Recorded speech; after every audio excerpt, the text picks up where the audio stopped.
So, Tim, in all that we've talked about, what do you think is the number one takeaway that people should hear from this? What is the most important part of building a relationship with the painter as a property manager? Setting initial expectations from the start. Like, I don't know how many times I've tested out a vendor on a property and then I'm like, whoa, there was a gap here in what we discussed versus the product delivered or the invoicing on the backside of whoa.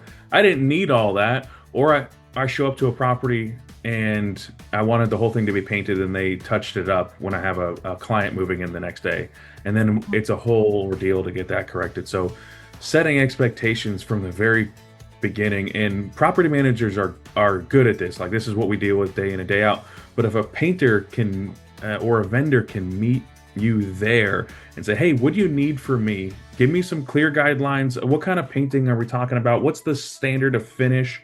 What's the level that we're getting up to? Are we doing a Taj Mahal, or are we doing a small efficiency? Like, what kind of painting do you need me to do for you?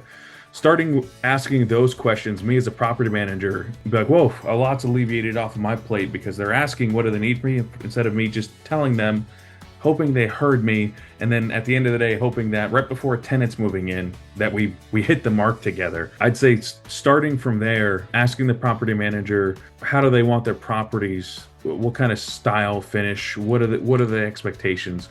Clear, concise. Typically, I usually meet a painter at a property to go over it in person or do videos, but they can also be handled via phone. But that's where I'd say, if you wanted to earn a property manager's trust and then earn their business, starting with spending some time discussing expectations is the best place to start. Very thorough on the uptick, and like, that's the time to talk it all through. Take your time. Don't overpromise and underdeliver. And if there's a question, ask it. Don't guess, because at the end of the day, once the job is done, you're relying on the property being move-in ready, or you're relying on, at least there will be situations where the painter's job is done and someone else is coming in, and you need to know that it's actually done, or it makes your job a lot harder. And I feel like taking that time on the front end is way more worth your time than taking the time on the back end to clean it up. You're unlikely to use that person again if it was just a simple communication issue. So you're never, I know one thing about you: you won't be annoyed with too many questions on the front end.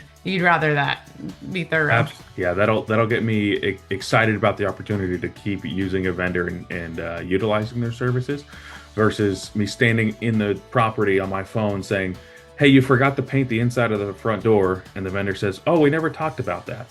Exactly. There's so much room for error if the right questions aren't asked.